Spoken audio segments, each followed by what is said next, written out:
Welcome to the webinar tonight we'll be discussing Girl Scout traditions and ceremonies.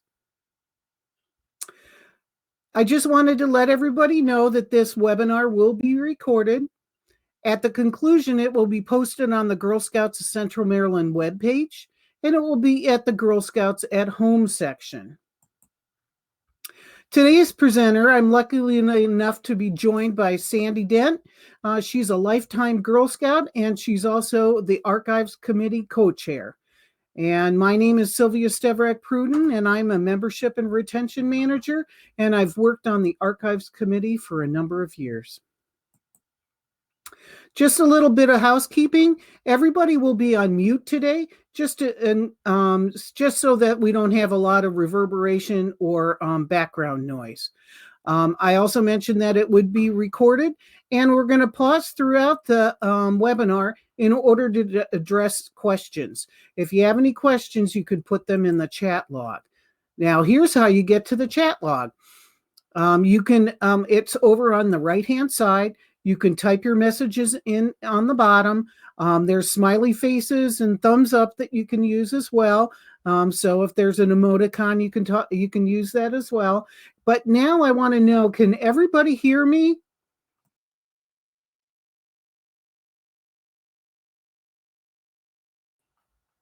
All right, I see lots of thumbs up and yeses. I'm glad to see that everyone could hear me.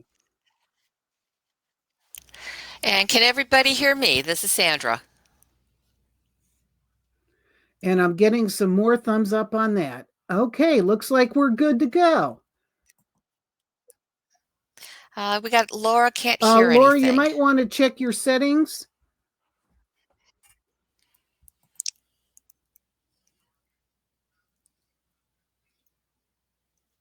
Might want to check your you can check your volume control on your computer. Perhaps that's it. But everyone else can hear everything. All right, so we're going to begin with Girl Scout traditions. So these are the things we're going to talk about tonight. We're going to talk about these Girl Scout traditions that have been with us all the way since the beginning of Girl Scouting. So we're going to first talk about the different Girl Scout hand signs and when to use them. And then we'll talk about the oldest traditions that we have.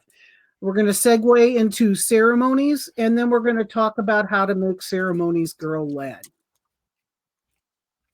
All right, the first one that we're going to talk about is the Girl Scout hand sign, is the Girl Scout sign. The Girl Scout sign is, as you know, it shows three fingers. It's done with the right hand, and it's what we use when we make, say, the Girl Scout promise. And the reason why we use three fingers is that each finger designates a different part of the Girl Scout law. Additionally, the Girl Scout hand sign is used for the Girl Scout handshake. However, if you look at this here, you'll look and say, they're shaking their hands with the wrong hand. Well, when we do the Girl Scout handshake, we use our right hand to make the Girl Scout sign, and we shake with our left hand. So that's often used when you are meeting girls guides or Girl Scouts from different parts of the countries. A lot of times when a girl is issued badges at a Court of Awards, she may have the Girl Scout handshake when she receives those as well. Another Girl Scout hand sign is the quiet sign. And when the quiet sign is really great when you have a room of people and you want everyone to stop what they're doing and pay attention to the speaker, or you want to give directions. And so when the hand goes up, the girls close their mouth and they pay attention to the person that's speaking. Nothing is quite like seeing the Girl Scout quiet sign in action. The first time I attended a Girl Scout convention, there were hundreds of thousands of people there, and the lady up at the front put her hand up, and then the whole room became quiet. So, continuing with our traditions is the Girl Scout motto. The Girl Scout motto is "Be prepared." And this is when a girl can be prepared to help someone that is in need. And so often the times girls ask, why do we have to do so many activities when we're completing a bath? And the reason is that because this gives the girls an opportunity to try new things or maybe to become more efficient in things. And so then they are prepared to give service in that moving forward. Girl Scouts do a good turn every day. This is the Girl Scout. It says slogan, but it's also called the Girl Scout motto. And what does do a good turn daily mean? It doesn't mean do a pirouette like a ballerina. It means that you're to do something nice for somebody every day. So it could be something like, picking up a friend's pencil when it drops on the floor, or it could be doing something like helping your brother or sister um, brother or sister, like with their homework, or even bigger or better things. Doing a good turn daily can lead to a habit of service and also prepare someone for those first steps for taking on the bronze, silver, and gold award. And in this day and age, it's a wonderful reminder about how girls can contribute positively to the lives of others. And I'm sure our Girl Scouts are doing lots of good turns in this at this time. All right, here's another tradition, capers. You're like, what is capers? Well, the capers is a great way to give girls a chance to take responsibility for the running of their troop. Girls can, when you go camping, they divide all of the activities, and so that everyone gets a chance to cook and everyone gets a chance to clean up. It's also good to have at a troop meeting. As you see the caper chart with the brownie elf on it, there's flag and promise and law and supplies and cleanup and closing. And so these might be activities that would be maybe one girl or two girls, a buddy team would work on for the flag ceremony or the promise and the law. All right, so let's see, that's capers, and you don't have to have a fancy caper chart. Something simple is fine. I remember when I was first a troop leader, we had a whiteboard, and that soon became very heavy to carry in. So we went to something smaller and lighter. One of the oldest traditions is the friendship circle. And one of the most, probably was the most well-loved a tradition, because most troops use this as part of either an opening or a closing ceremony. And Girl Scouts among the world do it. And it involves the girls standing in a circle, and they cross their arms, similar to the picture here. They put their right over the left, and then they grab the hand of the person next to them on both sides. And then someone who's usually the squeeze leader, and that's a great caper job, would start the friendship squeeze, and then it's passed to hand in hand around the circle. And so this represents the unbroken chain of friendship from Girl Scouts and Girl Guides across the world. Oftentimes, as part of, if it's used as a closing ceremony, sometimes the troop might sing their favorite song, and then oftentimes at the end of the song, then they might say "Twist out, Girl Scout" or "Good night, Girl Scout," and the girls keep holding their hands, and they turn around so that they're all facing out and can leave. And so this is often a great way to close a troop meeting. So we have one of our stopping points here. We're going to take a look at and see if there's any questions in the log. No questions at this time. So we're going to move right into ceremonies and get over. All right. Okay, there are several types of ceremonies that are traditional with the Girl Scouting. An opening ceremony for the opening of an event, like a troop meeting or a camp out or a council event. And closing ceremonies, again, way we show that it's the end of the activity or event or the meeting. And we have investiture and rededication, bridging, Court of Awards, and Girl Scouts Own. And we're going to go into opening ceremony. Opening ceremonies are the most commonly known ceremony in Girl Scouting. It's performed at the beginning of meetings, ceremonies, and events. Sometimes it's even done at community events. And it's a way to mark the start of something. It's a way to show that we are different. This time is different from any other time. There are different ways you can hold it. Most popular is a flag ceremony or posting of the colors. Other ones can be as simple as the girls forming a ring to start the meeting with the singing of a short song. They can also be a full flag ceremony with a pledge and rededication or reciting the Girl Scout promise along with a song, reading, or a poem. The more elaborate the occasion, the more elaborate the opening ceremony tends to be. With meetings, the opening ceremony can be one of the capers that you have your girls perform. Closing ceremony, we talked about one already with the friendship circle.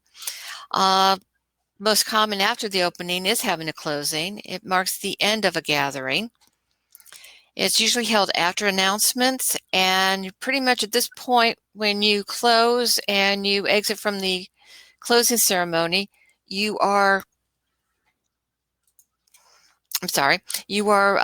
basically saying, okay, this is over with, and this is pretty much where your girls are going to start dispersing out and heading home. So if you have things to do beforehand, like gathering up things, you might want to do it before you have your closing ceremony. Again, you could retire colors if you had posting of colors. It's common to form a friendship circle or to sing a song like taps. Again, this ceremony can be a caper at the meetings for the girls to perform. Investiture and rededication. October marks the start of the new year in Girl Scouts, and that's when a lot of troops do their investiture and rededication ceremonies. These are often done together. Investiture happens once for a girl or an adult. It is the first time you commit yourself to the promise and the law. After that, the other times you do it, it's a rededication. And if you have 10 girls becoming Girl Scouts, or even one girl, it is an investiture ceremony, and it should be something very special for that girl or those girls or the adults. It welcomes new members, both girls and adults, to the Girl Scout family for the first time. They receive their pin for the first time, and it's an old tradition that you pin the pin on the person upside down, and it gets righted when they do a good turn. These ceremonies can be as elaborate as lighting candles and explaining about the promise and the laws, to as simple as just standing in a circle and reciting the Girl Scout promise together. There are different traditions that troops develop over the years, and that's one of the wonderful things of having this being girl-led, is that the girls come up with how they want to do things. Another ceremony that's really important within Girl Scouting is the bridging ceremony. Bridging ceremonies mark the move from one level to another. Oftentimes, Daisy will take off her smock or vest and put on a brownie vest or a brownie sash. Same for brownies going to juniors. They change from brown to green. And for juniors to cadets, they're changing from green to the tan.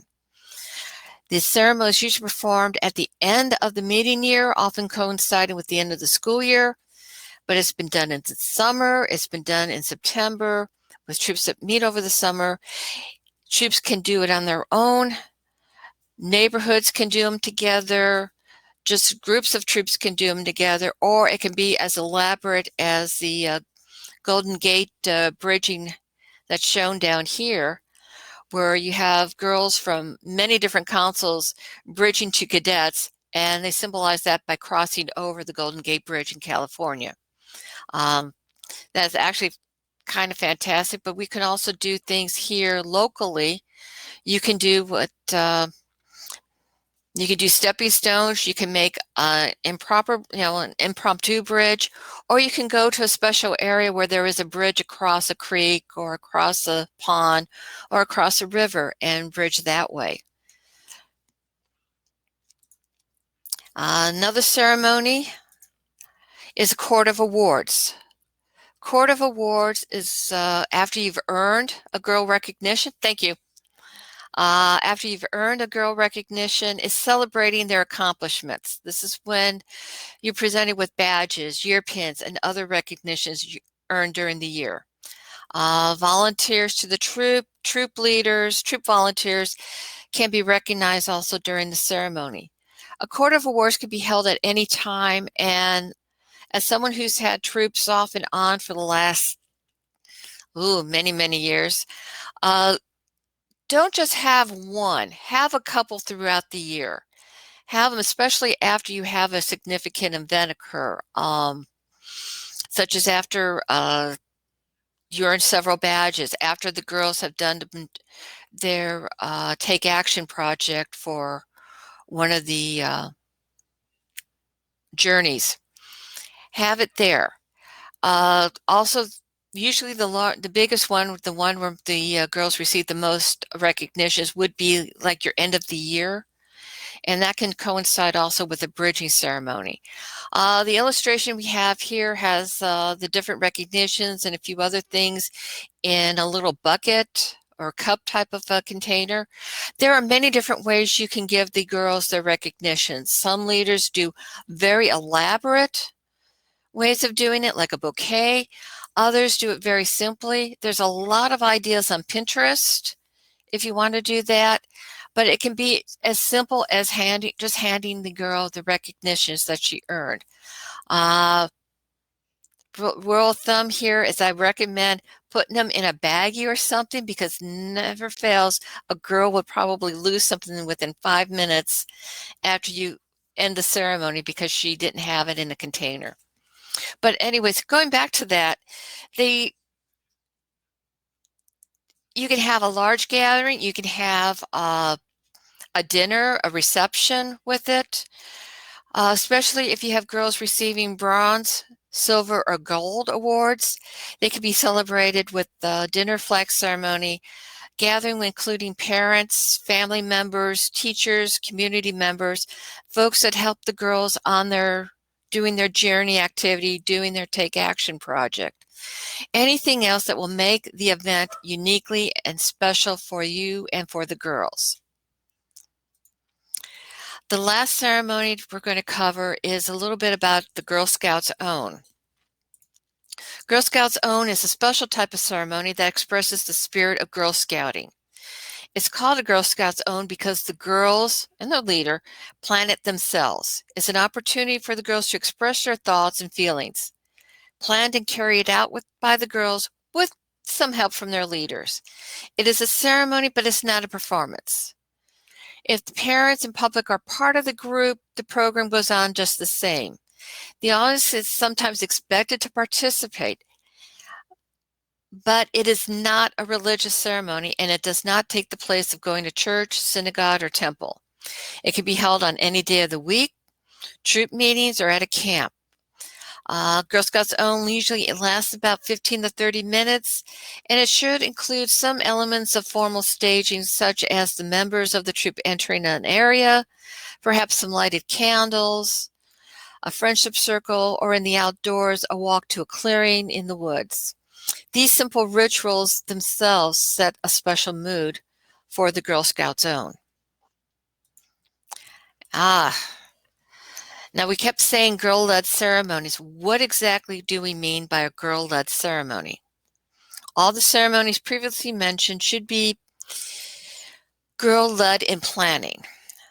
And you're following a progression as they get older. To plan a ceremony, the girls need to answer who, what, when, where, why, how, people, and resources about their ceremony. There's a number of Girl Scout publications and many council and troop resources that can give girls ideas on what to do.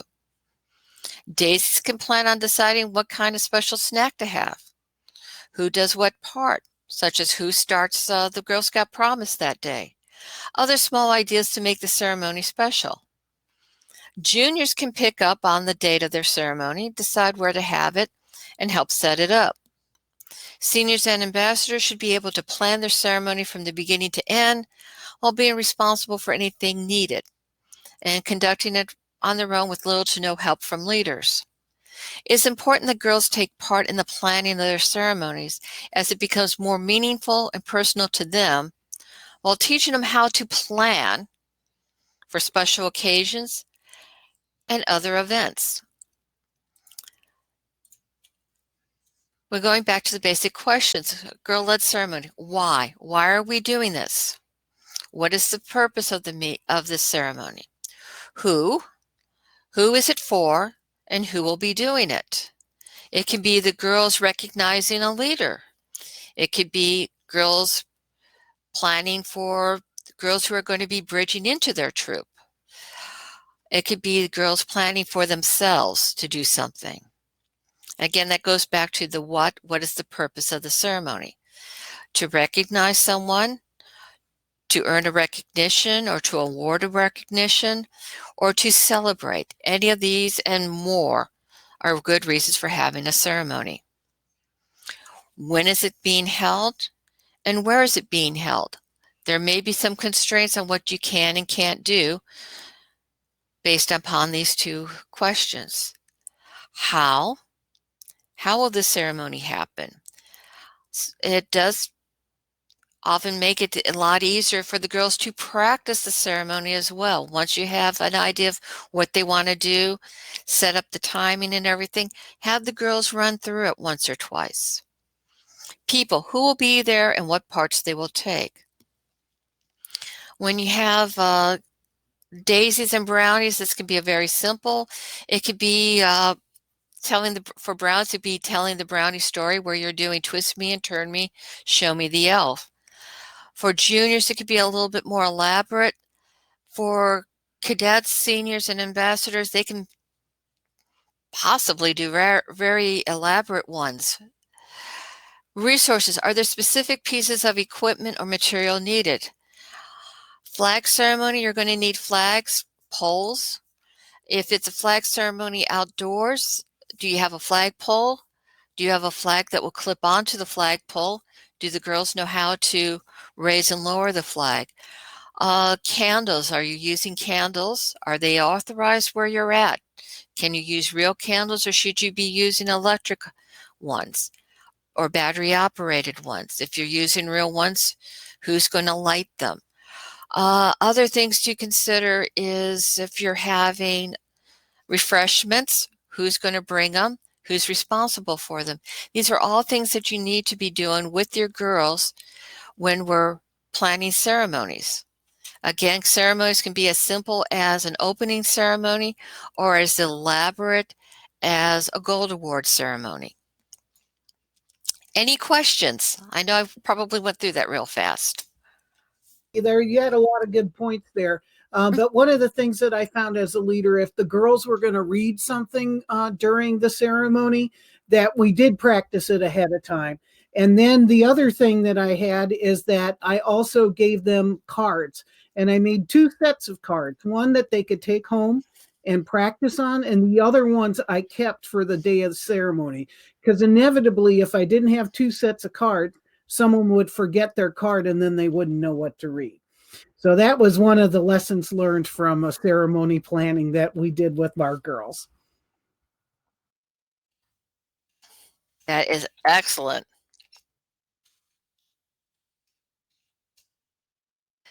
Any questions for us tonight?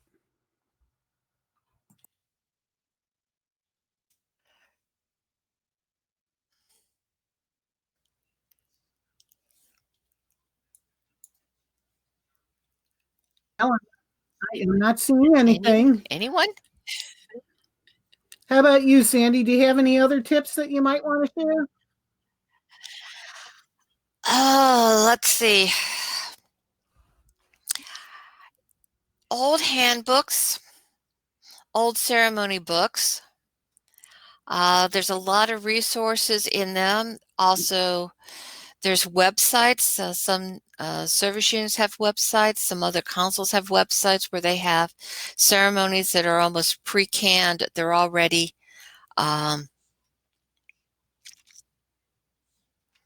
ready to go. All you have to do is parcel them out to people. Pinterest usually has ideas. Any questions, any comments, any ideas from you folks? I got great presentation. All I right, got to thank everyone. I you. just wanted to let you know if you wanted to learn a little bit more about one specific ceremony, we're going to be talking about bridging at the end of the week. I believe that presentation is on Thursday. And so we're going to be talking about moving to the next level.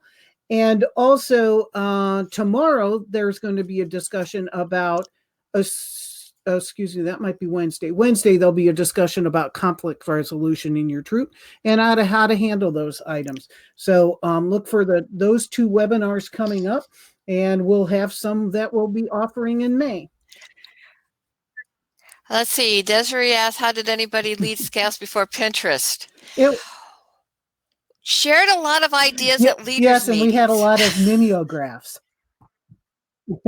Yes, or mimeographs Xerox were our copies as we lifeblood. moved through. Yeah. And those got handed down from leader to leader, and often there were like booklets that were made, and it would be at the service unit. Yes. You could borrow it if you wanted to know about ceremonies. I like the idea of a box of props. We used to have one when I was a brownie and a junior. Our troop number 709. We had a box of props. The brownies we used it for dress up, but the older girls as juniors and as cadets, we even would put on skits as part of a scout zone. Oh, I love that idea, Colleen, scrapbooks. That is a great idea. It's always good to have, especially if you're going to have guests come to the celebration, and there might be some time where they could look at that afterwards. Christine had said something about having a box of props for girls to put in scout zones. Yep. I did a lot of scout zone planning, and so I had this box that had poems in it. It had a couple of poem books. I had a couple song books in there. I had a pack of matches because you needed that to light that candle. You could, and just some things like that.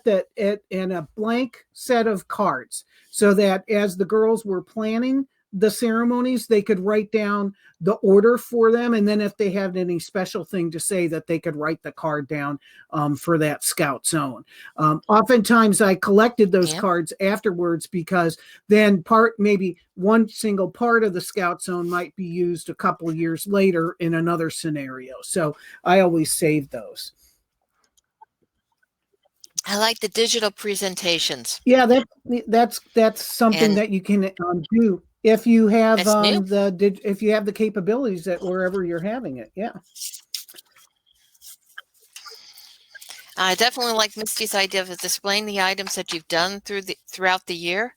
That is a very great idea to do, especially like at bridgings and everything. I know Silver Award and Gold Award, they usually have some kind of display of what the girls did for their projects. Yes, a lot of people do that at their especially if they're doing a community-wide event like at the bridging ceremonies.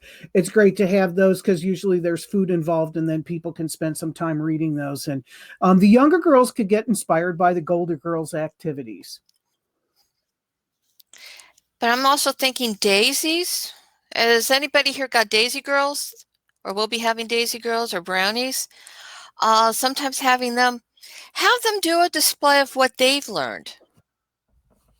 And yes, have the daisies, the brownies, do a display. Get some white, like the foam core board. Do like what we did this year. And as your girls progress, have it up, with the other things they do, so that after so many years, you've got a collection of these annual boards that the girls did, and they can look, not only can they look back at it, but others doing things with your troop can look back and say, oh, hey, when they were daisies, they did this. When they were brownies, and it's they great did for that. the parents to see how far they've come as a Girl Scout as well. Okay, I don't believe that we have any more questions. So we hope that I want to say thank you for coming and thank you for making ceremonies a part of your Girl Scout troop experience. And so thank you so much. And we hope to see you at one of the upcoming webinars. Thank you very much. Have a great evening.